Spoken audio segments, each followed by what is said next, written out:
देखो क्या किया, माना लंबाई मान ली कितनी, x, और हम क्या जानते हैं, आयत का परिमाण। बताओ आंसर तो भैया क्या होता है आयत का परिमाण? 2 गुणित लंबाई धन चौड़ाई। 2 गुणित लंबाई धन चौड़ाई। ठीक है, इसको हाँ मतलब ये हो गई क्या, लेंथ हमने एज्यूम कर ली x, और रेक्टेंगुलर का पैरामीटर कितना दिया है वो अपन अभी देख रहे हैं, या ऐसे ही लिख लो, क्या दिया है 80, है ना, 80 मीटर। अब ये हमें पता है क्या होता है, 2 गुणित लंबाई धन चौड़ाई, और ये रहेगा ब्रैकेट में, है ना, 80 मीटर। अब हमें इसमें दो का पक्षांतर कर देंगे, है ना, बाय ट्रांसपोर्ट इसके पास चले जाएगा। लंबाई कितनी है हमारे पास, x प्लस चौड़ाई।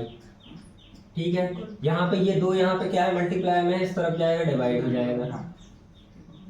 ये आया भी ये समझ में, पक्षांतर करते हैं तो गुणा का भाग में जाता है। ये कटा, ये कितने आ गए, 40 आ गए, है ना।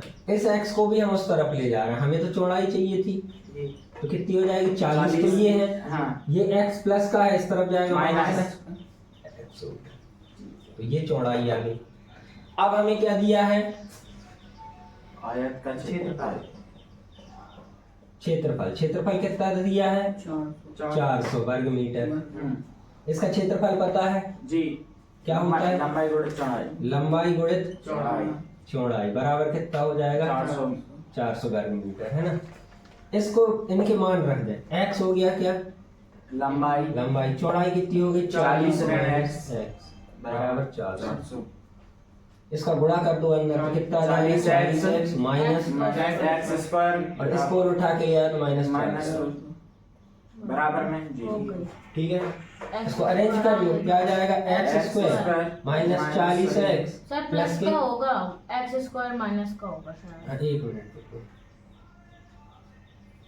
ये माइनस एक्स स्क्वायर है, इसको प्लस कर दिया, मतलब माइनस का इंटू कर दिया इसमें, ये प्लस हो गया, ये प्लस का है तो ये माइनस का हो जाएगा, ये माइनस का है तो ये प्लस का हो जाएगा। ठीक है, अब क्या करके देखें अपन, ये परिस्थिति संभव है कि नहीं है, तो हम क्या करें, इसमें वही लगाएं, डी बराबर लेके आए, डी बराबर क्या है, बी स्क्वायर माइनस 4ac।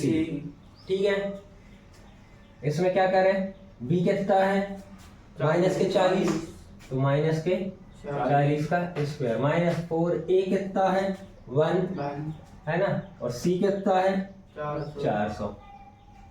ठीक है, इसको हल करें तो ये तो आ जाएगा कितना, 400 माइनस ये तो वैसे ही 1600 हो रहा है, घटाओगे तो कितना आ जाएगा, 1200 को भी कहे कि माइनस के, तो d छोटा आ गया कितने, 0 से। तो ये परिस्थिति भी संभव नहीं है ना, ये परिस्थिति भी संभव नहीं है। तो ये बना 4.3 का दूसरा प्रश्न क्रमांक दूसरा का पहला देख रहे हैं अपन, है ना।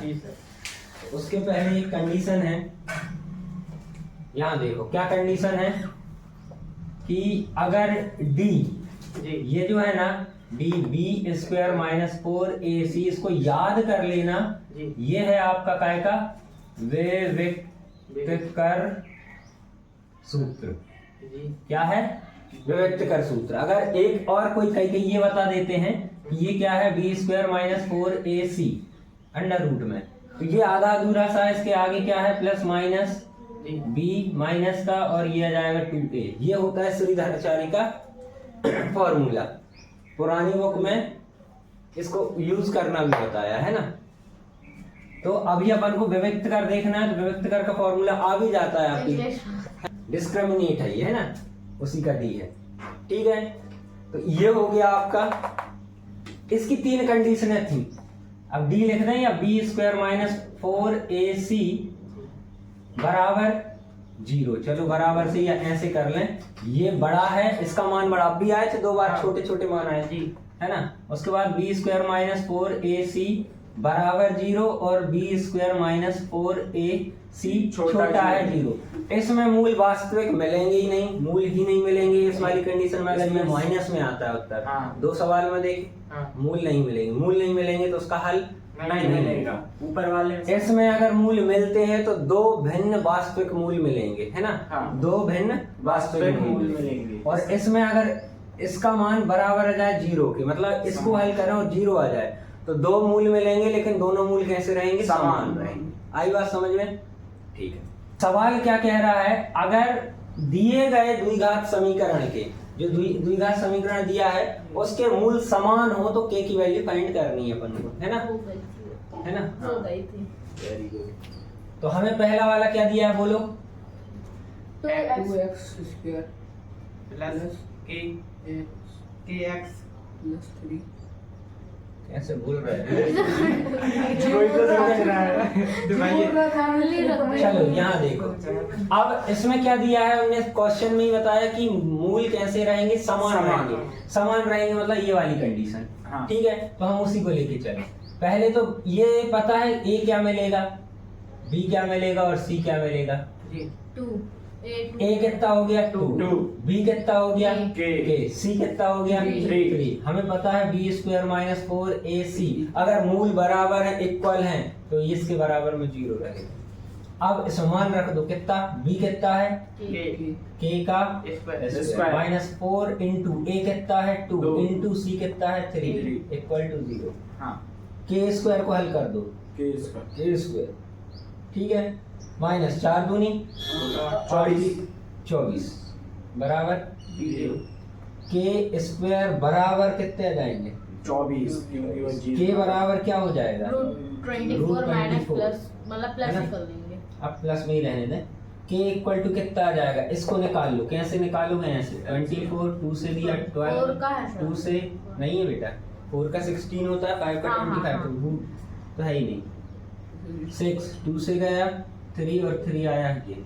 हमें क्या करना है? यहाँ जोड़ा बनाना है, तो 2 इंटू 2 इंटू 2 इंटू 3, ठीक है। k इक्वल टू कितना आ जाएगा? इनका जोड़ा बन रहा है, इन्हें बाहर निकाल लो एक बार। अंदर कितना बचा? 2 और 3, 2 3 जा 6, ये हो गया। और यही आपका आंसर रहेगा, ठीक है। इसके बाद देख लो यहाँ पे कौन सा दूसरा वाला, दूसरा बोलो क्या दिया है? kx कोष्टक में x ऋण 2 x ऋण 2 कोष्टक बंद प्लस 6 बराबर 0। ये दिया है। इसको पहले तो क्वाड्रेटिक इक्वेशन में चेंज करेंगे, भाई वर्ग हमें कहीं मिल ही नहीं रहा है, तो द्विघात समीकरण में बदलेंगे। तो इसका गुणा इससे करें तो क्या आ जाएगा? kx स्क्वायर आ जाएगा। हाँ। इसका गुणा इससे करेंगे तो क्या आ जाएगा? माइनस का 2 kx और प्लस के 6 इक्वल टू 0। ये बन गया आपका द्विघात समीकरण, क्वाड्रेटिक इक्वेशन।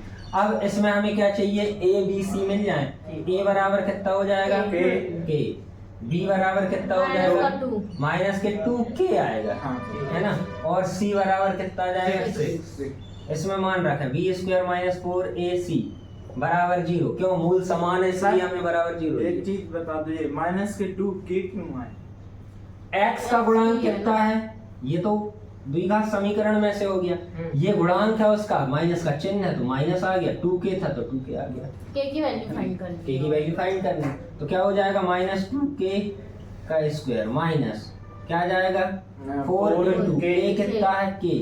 c कितना है? 6 इक्वल टू 0।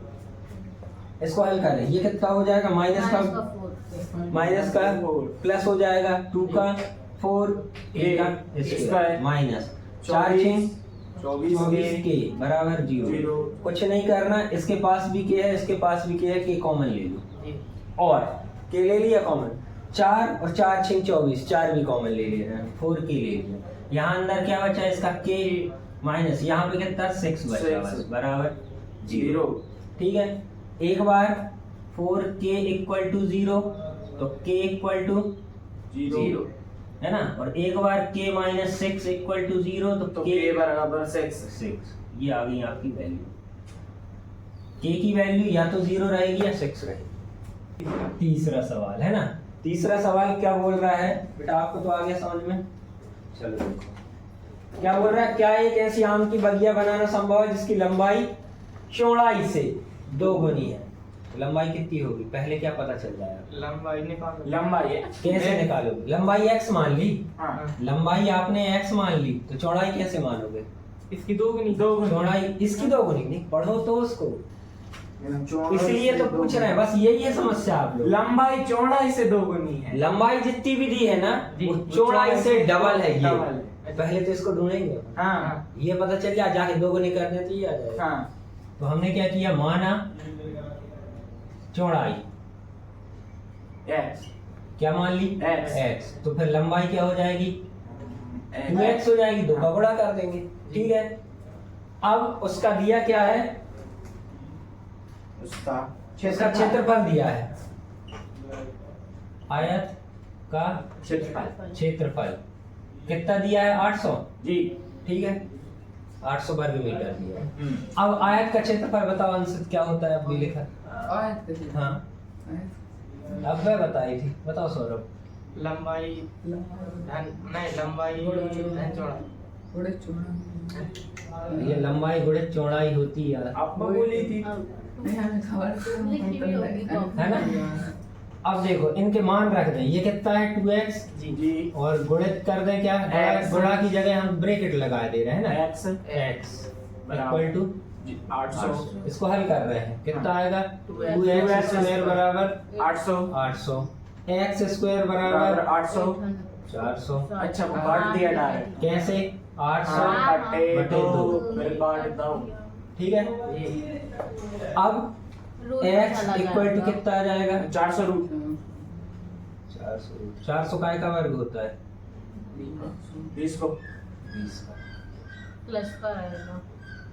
अब प्लस का क्यों रहेगा, माइनस का क्यों नहीं रहेगा, क्योंकि हम लंबाई चौड़ाई की बात कर रहे हैं, लंबाई चौड़ाई कभी माइनस में जाती नहीं है, तो x बराबर क्या आ जाएगा 20 ये आ गई चौड़ाई, लंबाई क्या थी इसकी 2 गुनी, मतलब 2x, कितना हो जाएगा 2 × 20 20 बराबर कितना आ जाएगा, यही आ रहे थे आपके आंसर।